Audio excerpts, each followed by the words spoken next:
Hi there. Hi, everyone.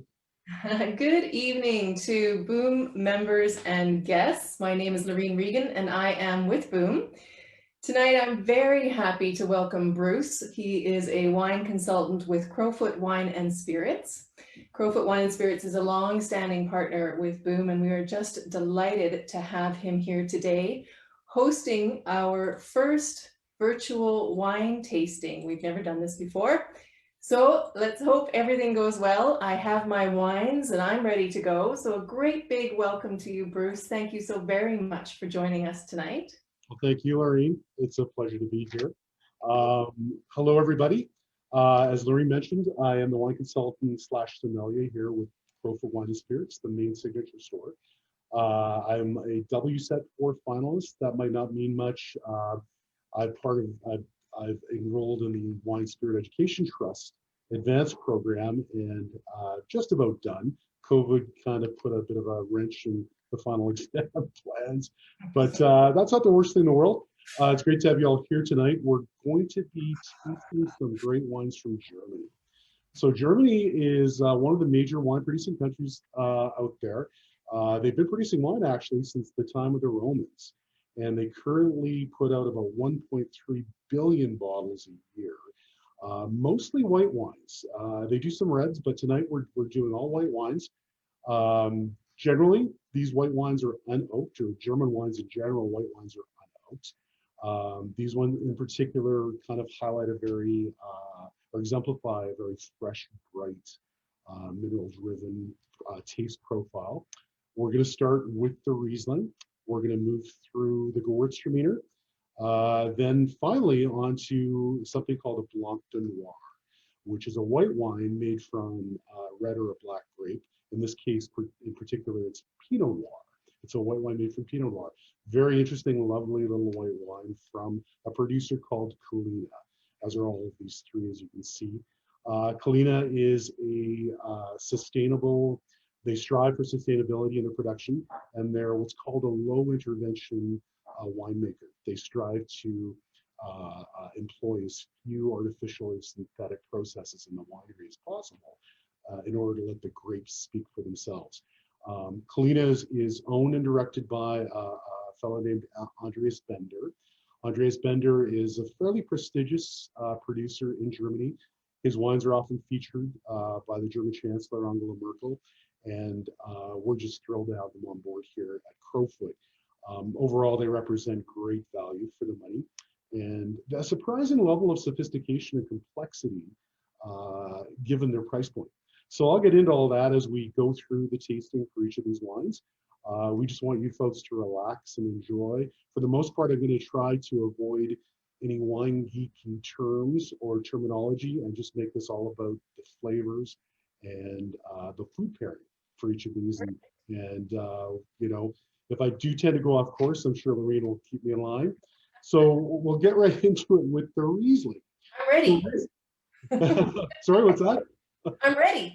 I have my Riesling. I'm ready. Terrific, terrific. So Riesling from Kulina, this comes in what's called an Alsatian flute. It's the classic Riesling bottle, tall and narrow. As I said earlier, Kulina strives for sustainability in their production, meaning they use to recycle as much as possible. They try not to use any synthetics, and they also try to make sure that the production processes from beginning to end are as tight and as efficient as possible. All that being said, Riesling is a classic noble grape. One of the kind of principal white grapes, you've probably all heard of it. In Alberta back in the 80s and 90s, when I was growing up and working at the highs as a busboy and a waiter, Peace Porter Gold was the talk of the day. It was the biggest wine in Alberta at one point. It just sold caseload after caseload. And there's a reason for that popularity. Riesling is a very interesting grape in that it exhibits a lot of fruit and sometimes floral characteristics that can give the impression of sweetness, but it can be produced in a very dry style. And that's what we're going to be tasting tonight. It's a very dry Riesling that has lots of tropical fruits, some nice smoky notes on it, great minerality.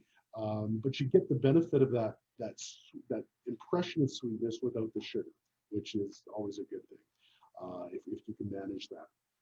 So with this Riesling, we're looking at, it's a fairly young wine, but they say that we taste with our eyes. So the whole process of enjoying a food or wine begins with the eyes. So I'm just going to pour it, and we'll have a look at the color.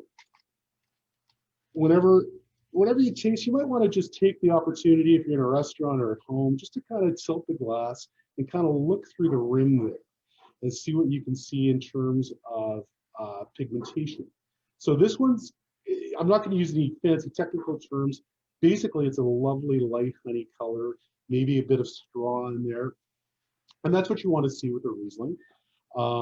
You want to give it a little bit of a swish to open it up. And it might be a good time maybe now to talk about service temperature, the temperature you want to serve a wine. Generally speaking, we tend to store wines, white wines in particular, a little more or a little cooler than the temperature at which we want to drink them. So generally speaking, an ideal drinking temperature for any white, and particularly these northern climate whites, is around 55 degrees Fahrenheit or approximately 12 degrees Celsius.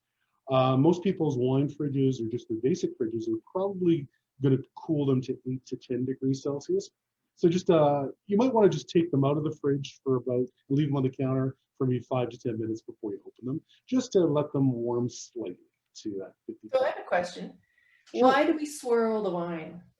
You know, there's no real scientific basis for it. It tends to open up the phenolics, is what they call them. Those are those flavor and aroma molecules. So in particular, with a wine like this, you're going to have a fair amount of aromatics. Riesling itself is what's called an aromatic grape. So you're going to tend to have those floral notes. You're going to pick up a bit of tropical fruit, like, you know, some ripe mango. And you're also going to pick up something that's unique to Riesling, and that's called petrol. You're actually going to smell something that might smell a little bit like gasoline, and that's a good thing. That's unique to Riesling by and large, and it reflects the fact that it's been, for lack of a better term, it's been grown well in the vineyard. It's been well cared for. It's displaying that characteristic earthy note, which, for lack of a better term, we call petrol. So the swirling opens it up a bit, and then you want to just kind of get your nose about an inch away from there, taking a good long whiff. And I'm picking up right now that those tropical fruits, a little bit of mango, a little bit of ripe pear, picking up the petrol. I'm picking up petrol too, actually. Yeah, it's a really nice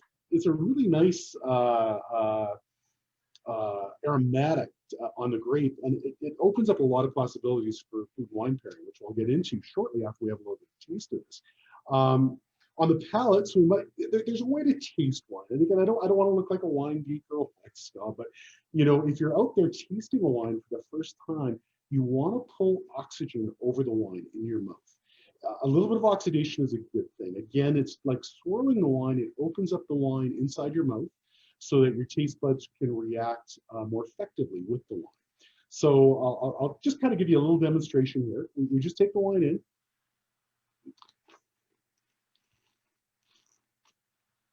You jut your lower jaw out a little bit, like this, excuse me, and you just want to suck the air through over that with a little bit of wine in the base of your mouth.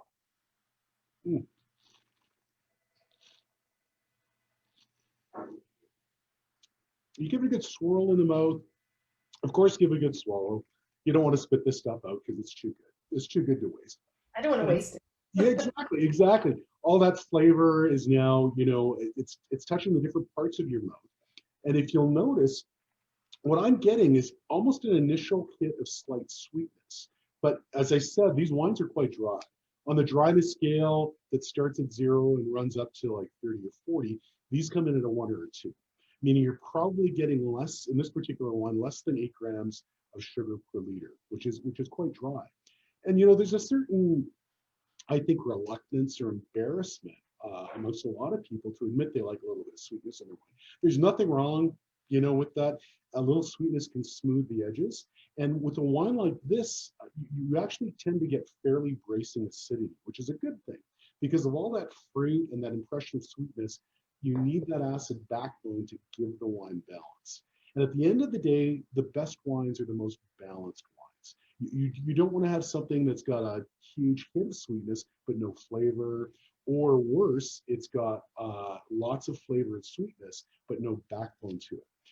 You might as well be drinking Kool-Aid if that's the case. And that's why Riesling's such a great grape to make in either a dry or a sweet style. Many ice wines, which Canada is a big producer of, as is Germany, use Riesling simply because it has that higher acid backbone and it gives it structure.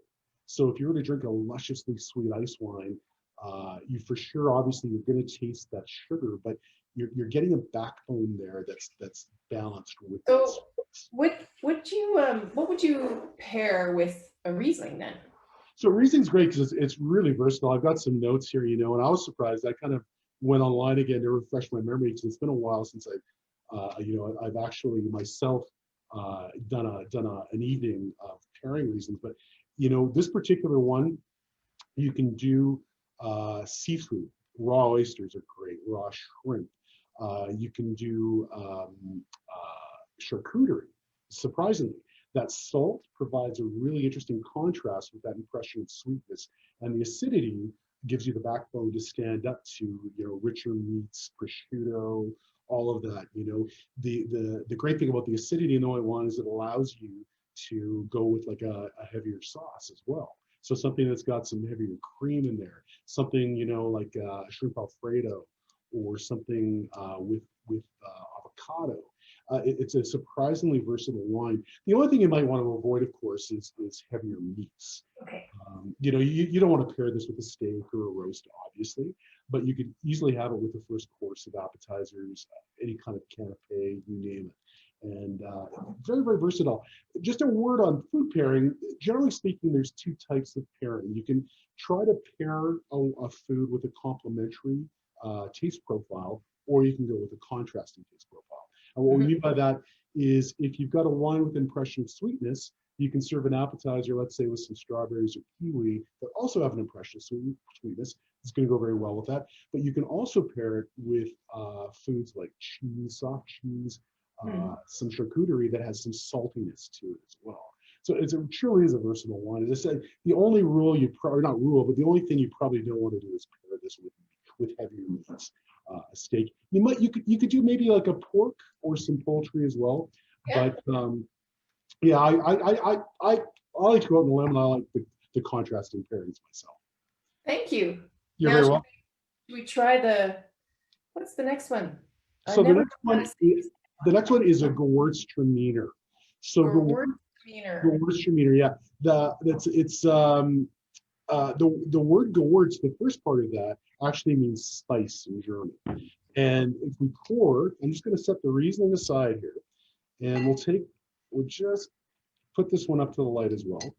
Gewürztraminers are known for their very floral notes. So you're going to have lots and lots of great white flower and almost perfume notes there.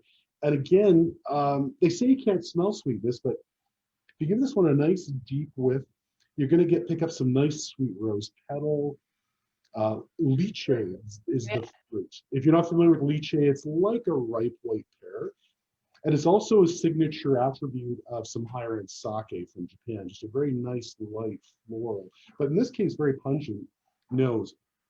Now, again, with this Gewürztraminer, this is even drier than the Riesling. I think the Riesling is a 2. This comes in at a 1. So very, very dry, but with an impression of huge florality, and really that lychee almost smells sweet. And so again, with this wine, the acidity isn't quite as high as the Riesling, but it is balanced with those floral notes. So if we practice our little tasting technique, as soon as we take the wine in, we're going to jut our lower jaw. Notice I skipped ahead. Sorry. Okay, I'm going to do it right. I skipped ahead. I'll do it right now. Here we go. No worries, no worries.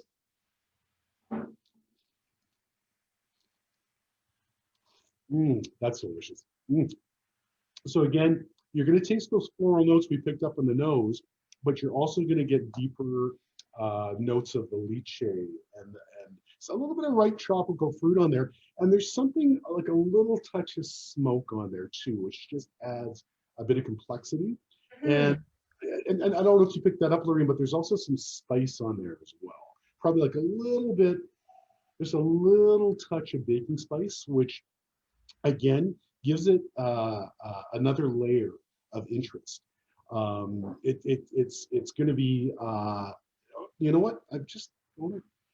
I think I'm also picking up a little bit of ruby red grapefruit. So again, that denotes the citrus acidity element of this wine.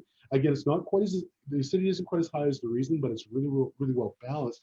So for food pairing for this one, there's all kinds of possibilities. You can do Indian food, Moroccan food, because there's a little touch of ginger on this as well. It's not as prominent as I've seen in other Gewürztraminers, but there's enough there that it would make a great pairing with, let's say, a Moroccan dish that has a bit of ginger in it. They would complement each other very well. It'd be a great complementary pairing. Yeah, that is so yummy. That florality, it's almost like a perfumed fruit without being sickeningly sweet or cloying.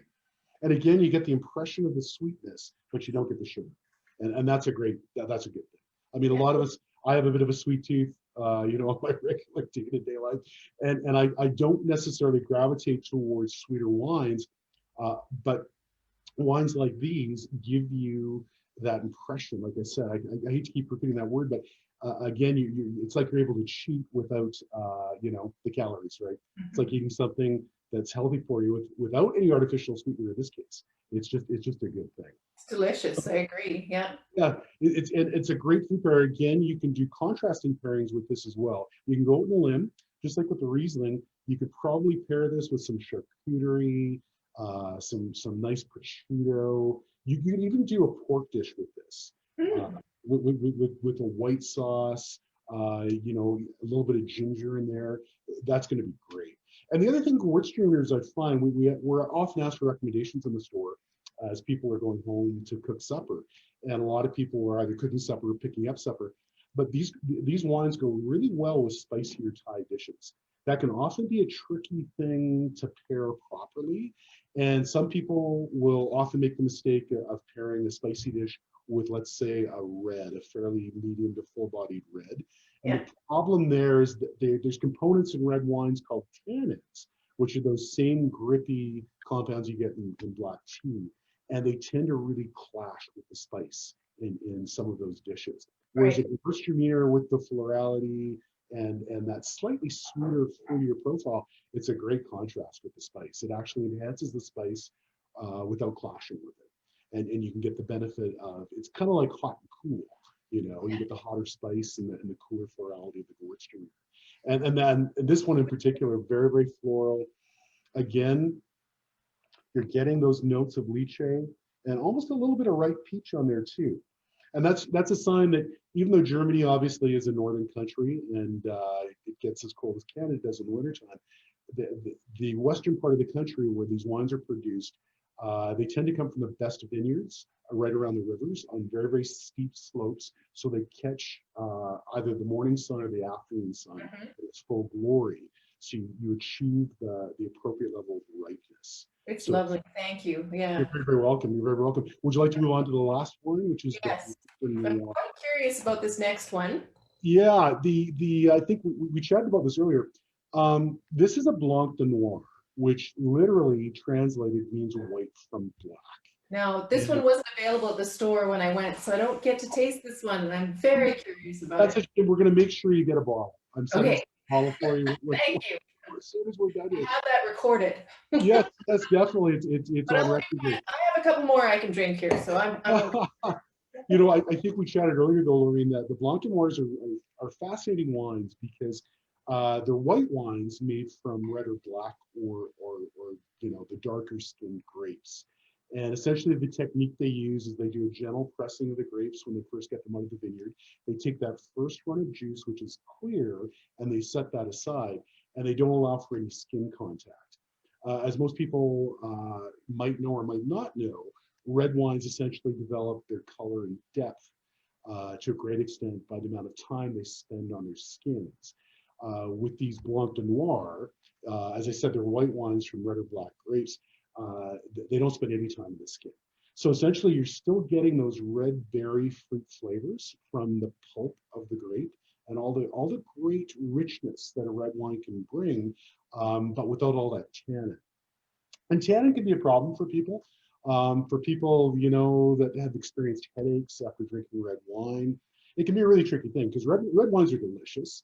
We're not here to talk about them today, but the nice thing about whites like this, like a Blanc de Noir, and I think in Italy they're called Pinot Nero, is you get a lot of the benefits of the flavors from a red wine without the tannin.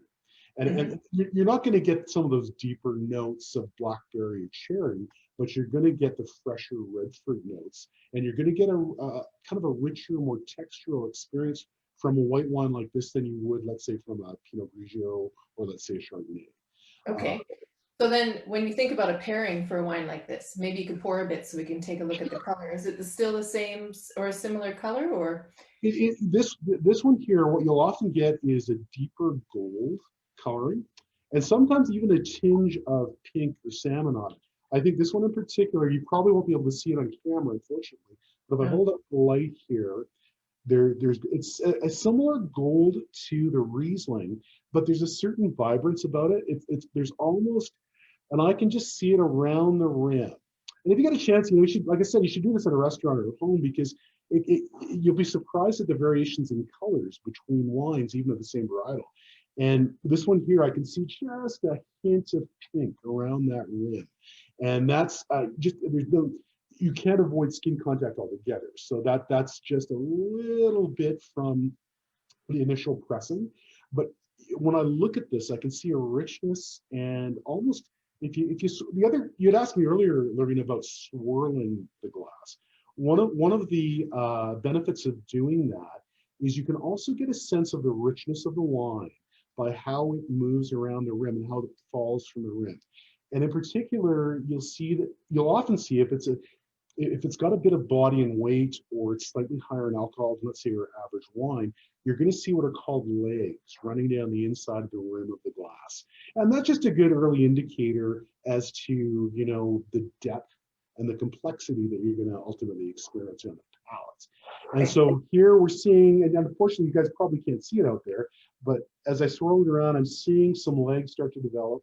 And I guess the best term to describe it is there's a certain viscosity.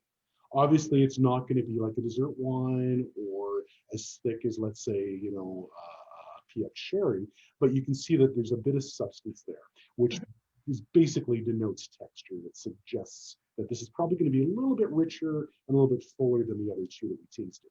So on the nose, we'll just take a nice deep little whiff here. That's so good. Oh, you're getting, I'm so sorry. So I'm going to describe it to you without hopefully torturing you about it.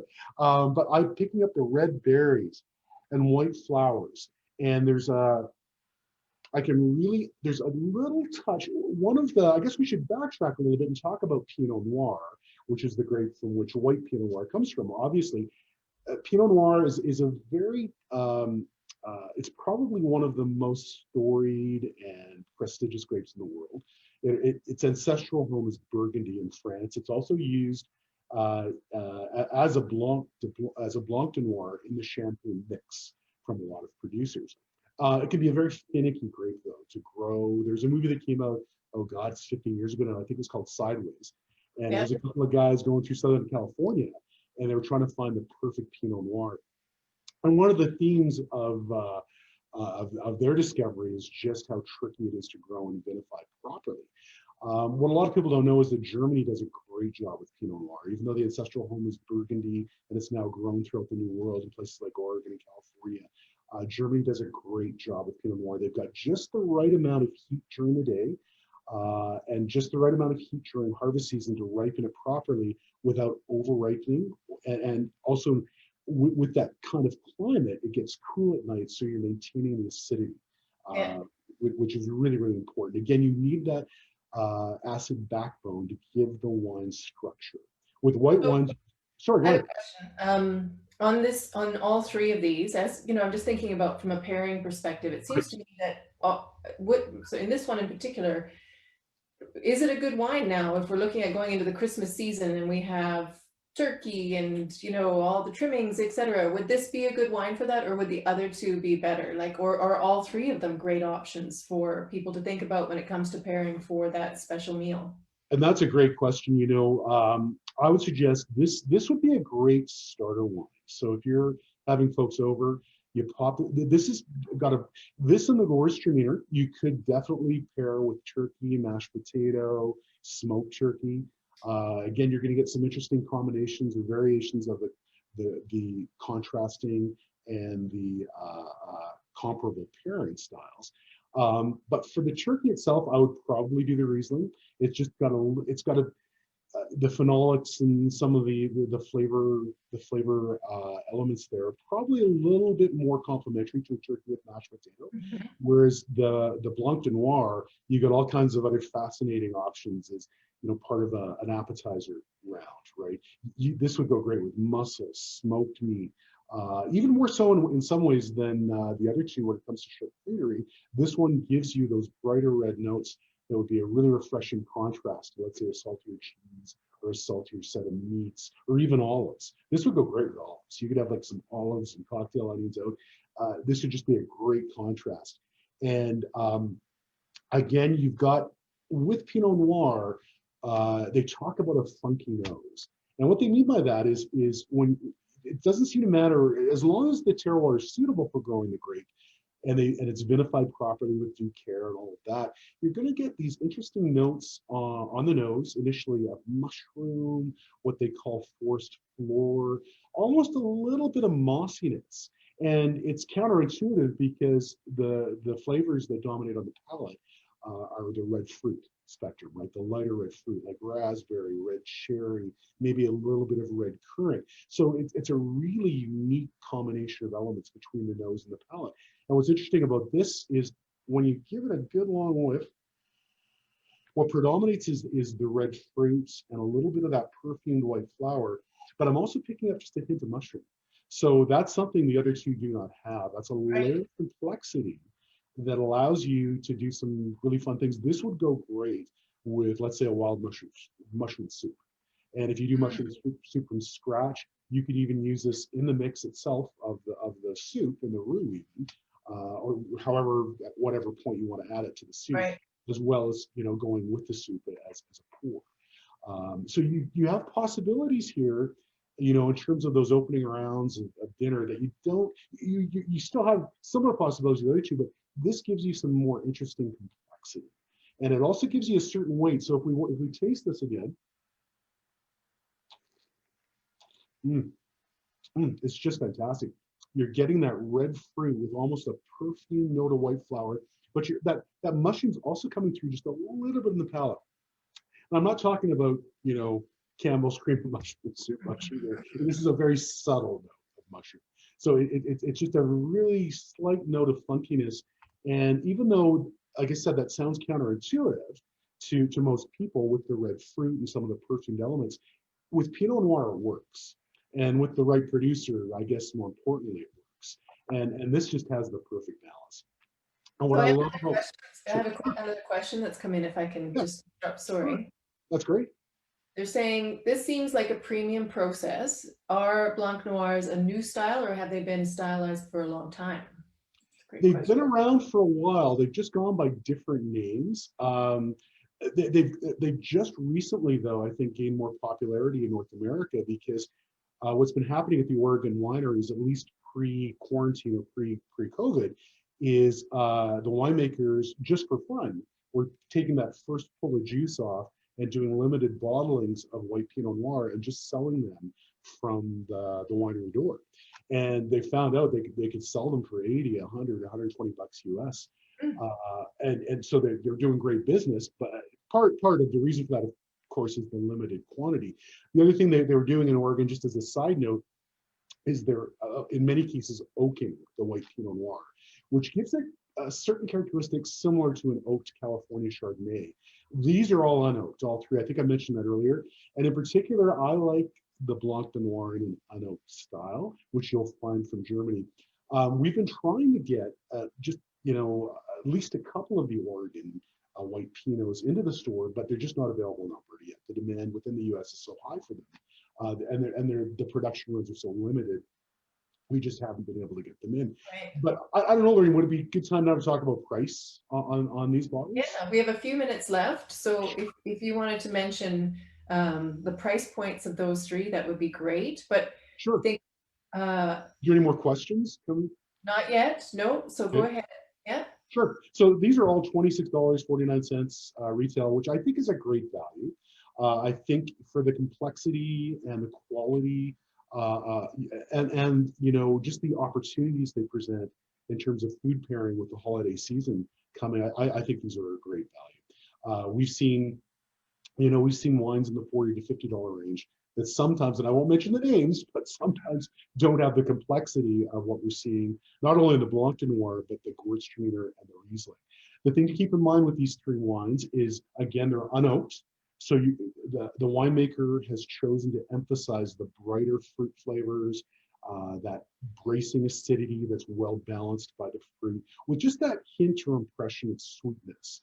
So, I like drinking these in the wintertime because for me, it's more reminiscent of a bright summer day, and yet they still go well with turkey or homemade cranberry sauce.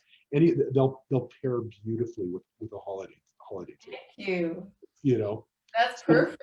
That's a yeah, perfect closing, actually, because you're right. As winter settles in, we are looking for those, especially now that most of us are, having to hunker down at home more than before. We're looking for those remnants of summer and, being outside in the sunshine, etc. But also for something that goes perfectly with that special meal, even though that special meal is probably going to look a little different this year. yeah, unfortunately, but you can always virtual taste. It's a Yes, lot of fun, and you can right? compare notes, and it's a great way to spend the indoors time. And with that being said, I just want to give a few pointers as well. I always recommend, now that we're stuck indoors more, we're all tending to probably have an extra glass when maybe before we weren't, and that's fine. We're not driving as much anymore, and as long as we've got any transportation issues looked after by someone else, it's perfectly fine thing to do. But I always recommend, whether it's a 6-ounce pour, an 8 or a 9-ounce pour, try to drink an equivalent amount of water as you're drinking the glass of wine. It's like a one for one. Great recommendation. You keep the body hydrated, especially if you're sitting there eating. It allows your body to metabolize both the food and the alcohol much better, and you don't get these wines in general, because there's no tannins, and generally speaking, white wines are very low sulfite. And I don't think we've talked about sulfite, but none of these wines have added sulfite. There's a certain amount of sulfite that's naturally thrown off by the fermentation process. White wines in general, especially those that are produced in a sustainable or even a certifiable organic style, are going to be relatively low in sulfites. Even with these types of wines, because of the alcohol content, drinking, a 1-to-1 glass of water to a glass of wine, it's just a good precaution. You won't wake up with a headache. Yeah. It's That's just, a great advice for, I think, all of us. And, hydration is something that came up in one of the articles that we posted a while ago in general, just especially as we're all adjusting to, the new way of doing things and being at home more, etc. Hydration is important. But when you have wine going on, it's even more important. So thank you for that. You're very, very welcome. But I just wanted to mention, I'm going to have to call a close to this now. okay, We're just at time. So, I want to point out that any Boom member or any of the guests that we've had on today's broadcast, you do have an opportunity to go to any of the Crowfoot locations, and there are many, and the staff there would happily help you with any questions you have on how to pair with the particular meal that you're having, what wine would go with it best. And hopefully you can try one of these wonderful Kulinas. They are delicious, the two that I've had, and I will be going back in order to find one of these other. The Blanc de Noir. I'm so sorry. Put it aside for me because I'm coming to get it. We'll have A one. very, very big thank you to you, Bruce. You're very welcome. Really appreciate your expert advice tonight. Thank you so You're very very much. welcome. Have a great evening. Merry Christmas, everybody. Hang on a second. It's been great to learn about the new winery, and I'm going to add it to my list for sure. And a big thank you to the Boom members and guests for joining us tonight. We will have this available and posted again if you wanted to watch it or share some of this valuable information with any of your friends, etc. So thank you all for joining us. And Boom members, don't forget that Crowfoot is a Boom brand partner, and therefore when you go in and show that you are a current Boom member, you're going to get a great little discount. So make sure you tell them at the till. Very big thank you to you, Bruce, and to everyone at Crowfoot for your time and getting this together. Well, And I hope we'll do it again one day soon. looking forward to it. Take care, Lorraine. Good night, everyone. Thanks, everyone.